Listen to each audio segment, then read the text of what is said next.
Hey, comic book fans, my nerdy friends, my geeky compadres, what's going on? Welcome to the 12th and final part of the 2014 YouTube comic book community project of Batman Hush.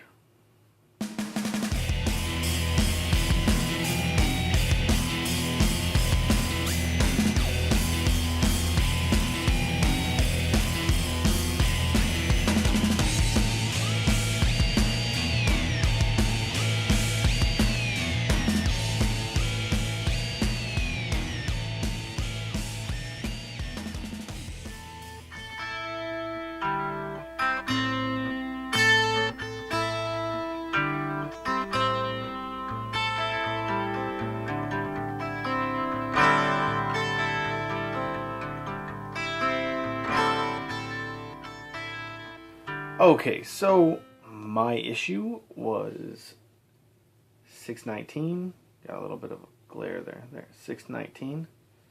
Of course, you've probably heard it already. This story done by Jeff Loeb and the art done by Jim Lee. Fantastic story. If you guys have not read it, you definitely should. First thing I want to talk about, though, is this fold-out cover. Just awesome. Super cool. I really enjoy Jim Lee's art throughout this entire miniseries. I just think he captures a lot of emotion and in faces, and his action sequences are amazing. Yeah, his art was just fantastic in this. Especially, I really like his flashback scenes when they're done kind of painted watercolor type, like right here. Really enjoy that. So we start this issue off with Batman on a bridge in the rain, and his friend Harold has just been shot by the bandaged man in a trench coat. And you can see right here, Batman's sitting with him and telling the guy that he murdered him, and goes into talking about Harold's past life and what he did at Wayne Manor and in the cave, setting up computers and all of that. Talks about how he was kind of taken in by the Penguin and made to do crimes, and Batman kind of took him to do work on the Batcave, and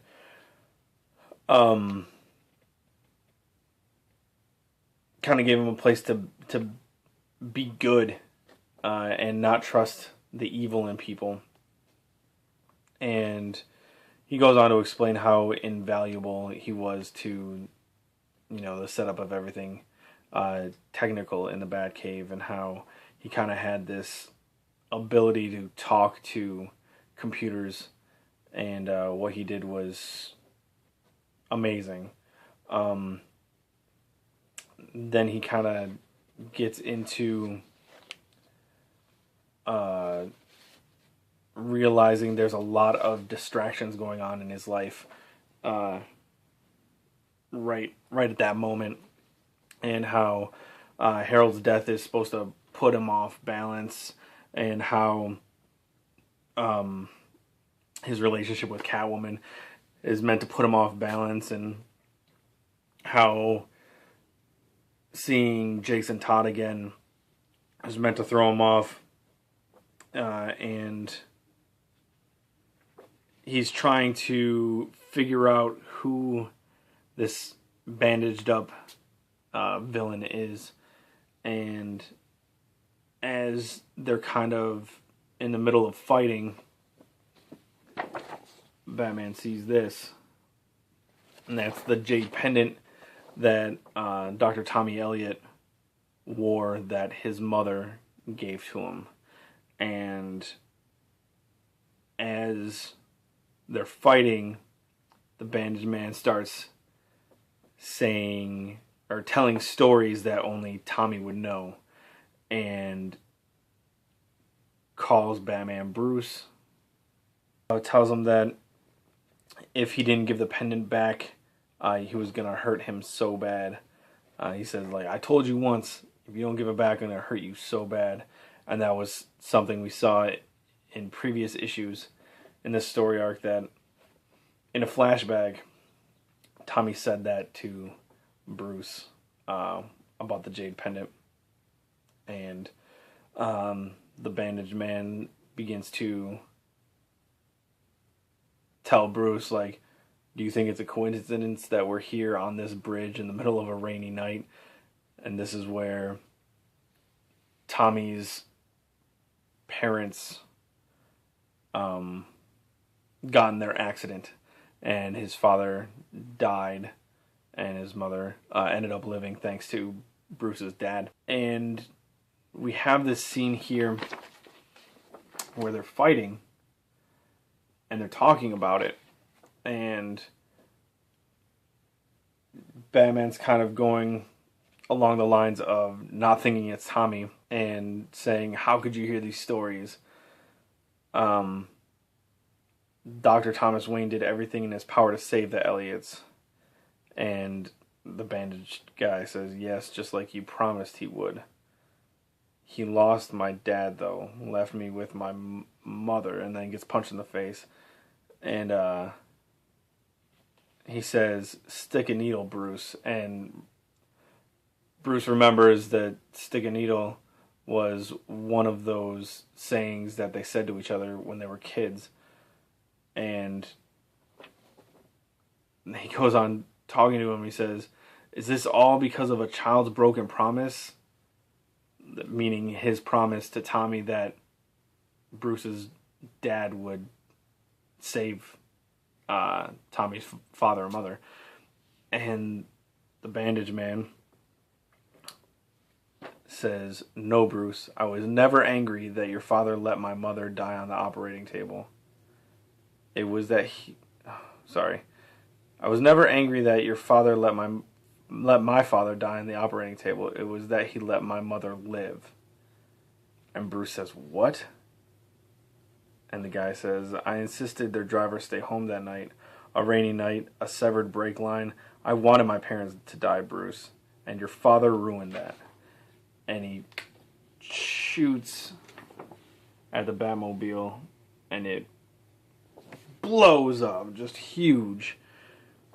So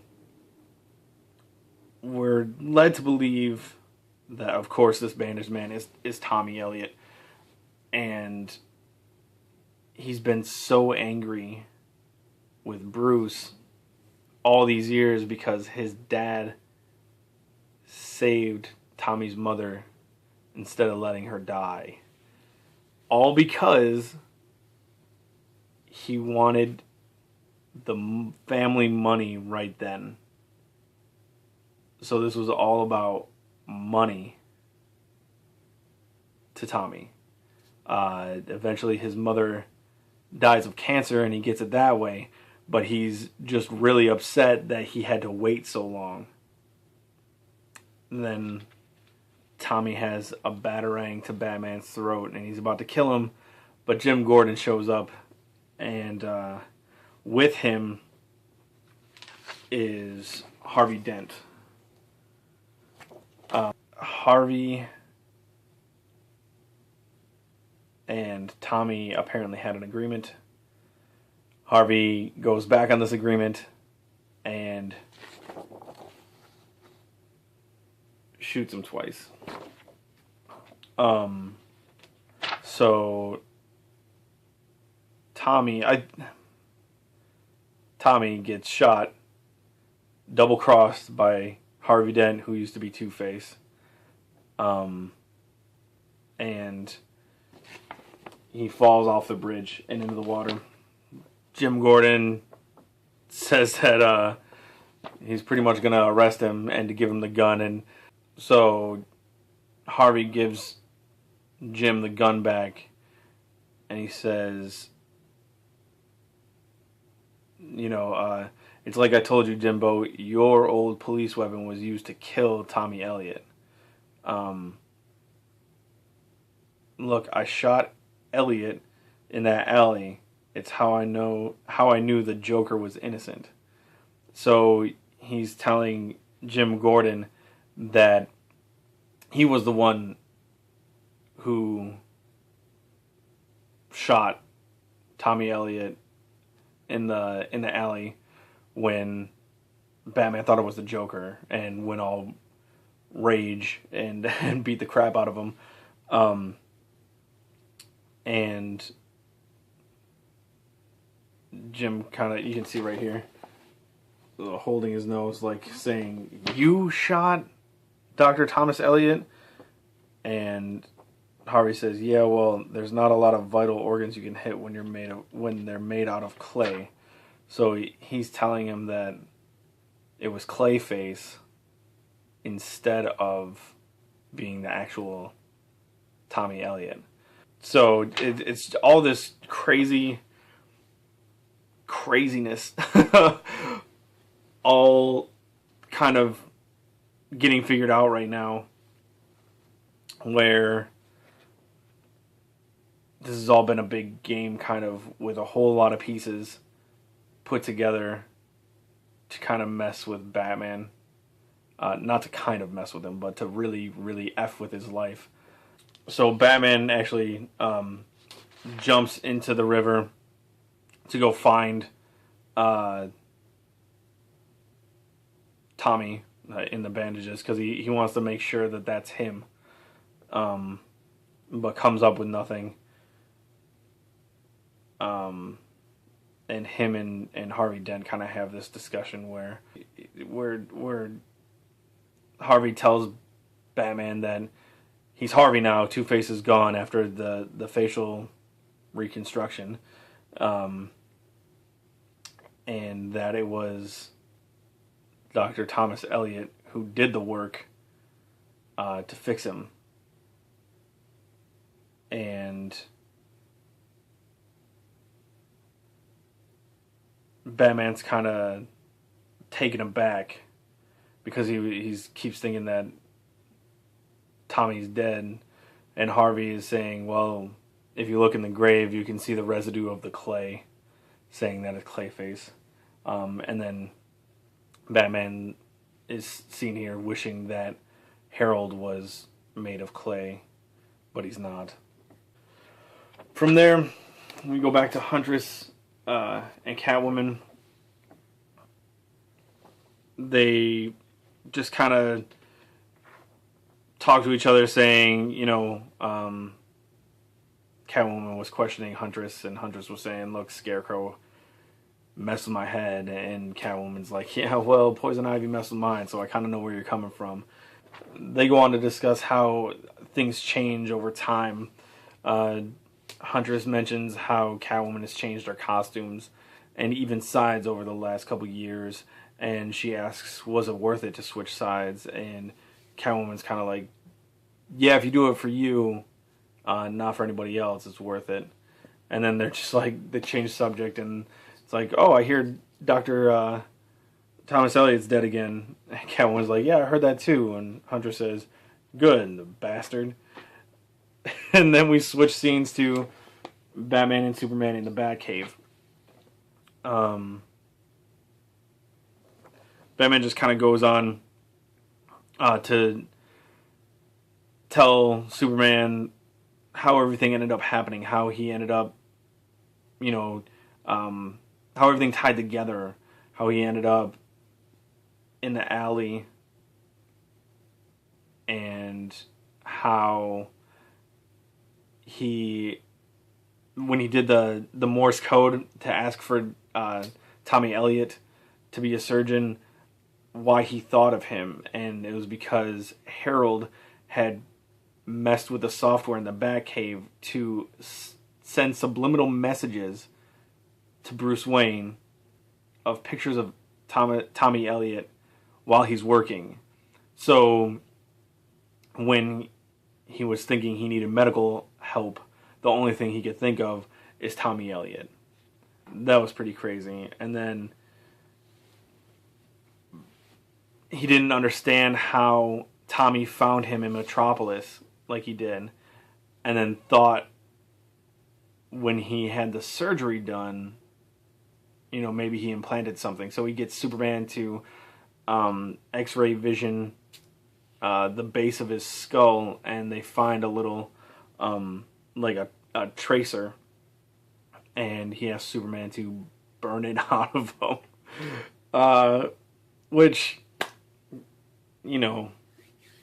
not being much of a Superman fan, that's one of the reasons. He has like every single power ever, and it's just kind of annoying. But Superman ends up burning this little tracker out of the base of Batman's skull, and Batman pretty much thanks him, and Superman's off. Then, we're wrapping up the whole story, so there's a lot of scene changes here in this issue.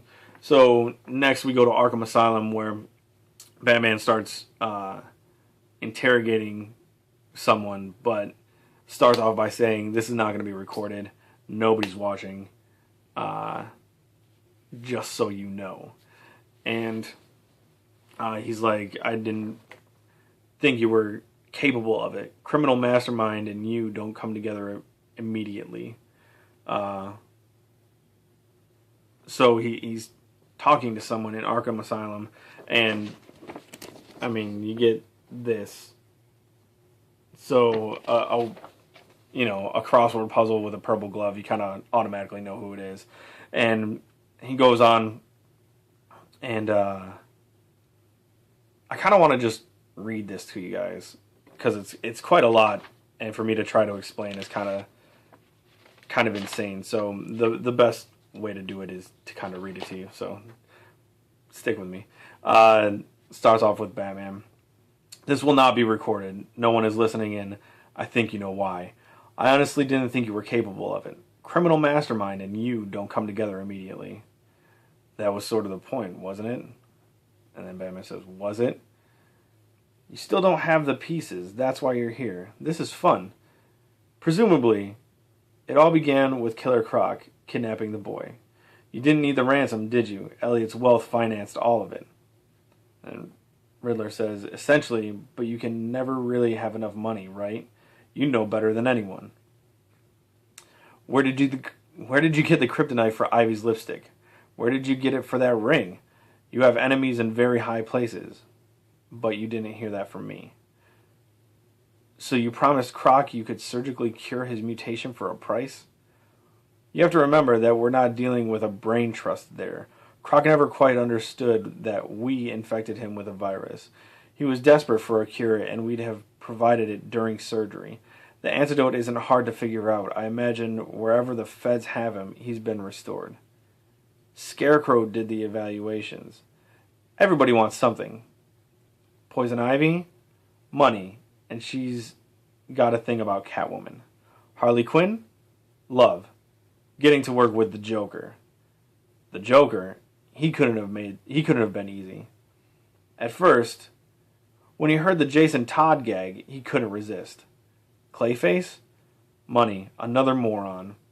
Why do I have the sense you know all this already? You angered Roz. He wasn't really playing. He got involved because you had used one of the Lazarus pits, and he wanted me to find out who it was. It's why you left the ash in the back of the armored truck. You hoped I would remove Roz from the game. How do you know it was me? Elliot's medical records are in the storage in Philadelphia. You didn't use your real name, but Arthur Wynn, the man who invented the crossword puzzle. That was the missing piece. Riddler. Arthur Wynn. I always loved the name. Wynn, as in win. What was it? Brain tumor? Great riddle. How do you cheat death? The Lazarus pit. You were diagnosed as terminal. When you came out of the pit, you must have been quite mad. Not mad, angry. I used to be somebody in this town. Now everybody has a gimmick. I was going to show them all, and I did. Dr. Elliot must have been quite impressed by your miraculous recovery. Cancer. It brings people together in a way. Well, you don't have it, so you wouldn't understand. But Elliot's mother died from it.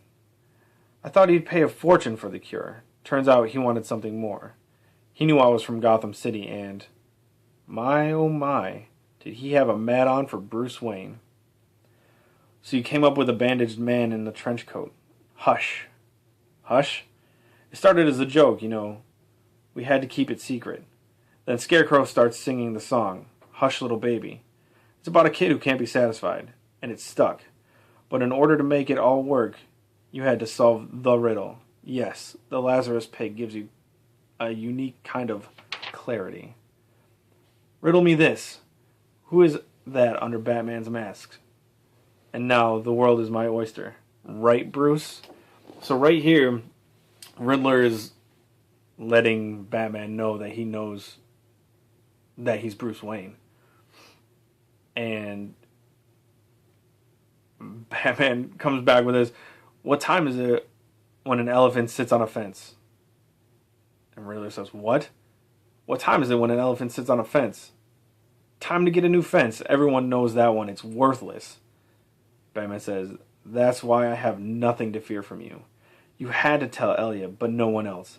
Not even Clayface when he was playing Robin. I know you, Edward Nygma. Maybe better than you know yourself. Riddles are your compulsion, your addiction, and a riddle that everyone knows the answer to is worthless. And then you see this right here. Where that's what I'm talking about when I said Jim Lee's artwork shows insane emotion, like shows exactly what somebody would react with. So he's like, you know, he's kind of dejected. So, and Batman says, in case you ever do decide to trade in my identity, keep in mind Ra's al Ghul is still looking for who used his pit. Question, how would you fare against the entire League of Assassins? You have enemies in very high places, Edward. And then Riddler says, get out. Batman says, one last thing. Why Jason? Why bring the boy into it? Riddler says, question, how many times have you beaten me? Answers, 5, 10, 100. But, question, what is Batman's greatest defeat? Answer, the death of Robin.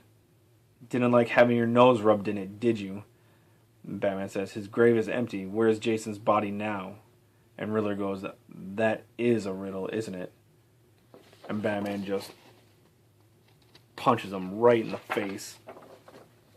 Then a security guard comes in, says what happened, and Batman says, he fell.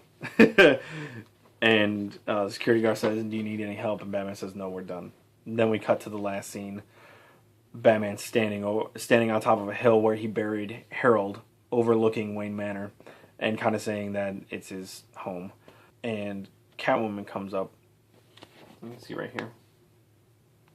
And she says, so the Riddler. And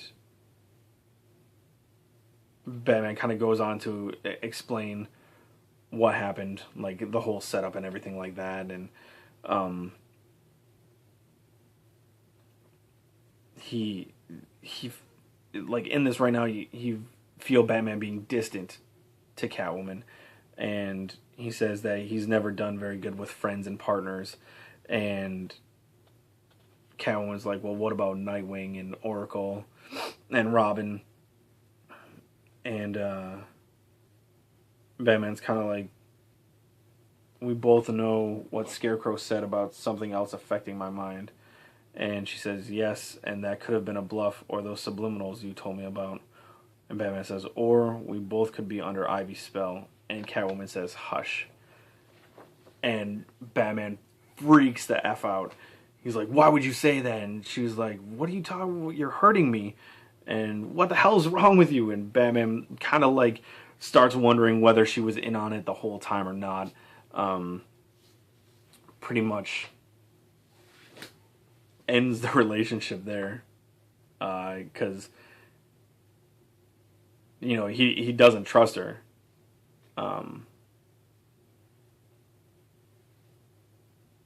She says that she doesn't need to know if it started off with being messed with by Poison Ivy.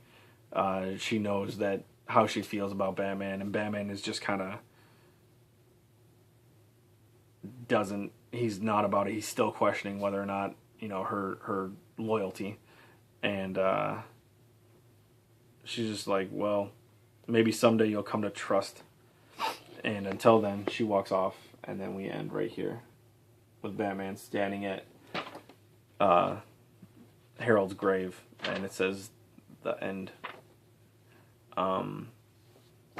So yeah, that is the end of Batman Hush. Sorry I went in there and started reading it to you. It's just, like I said, it was kind of more difficult to explain than just to read it to you. So I felt a little bit like I was reading to my son. But yeah, that's it. I hope you have enjoyed everyone's reviews on their single issues. I think we've all enjoyed doing them, making them, and posting them, and hope you enjoyed watching them. So I want to thank everybody who participated. Thank you guys so much for making this happen, and thank you everybody else who watched them. And it's just kind of fun to do all this, set this up and get it going. Tomorrow we'll be having a hangout on my channel around noon Eastern time, so we all can just sit and talk about Hush and how the project went and everything like that. So if you want to, please join us. We'll check the comments periodically and answer anybody's questions. And thank you for watching. See you later.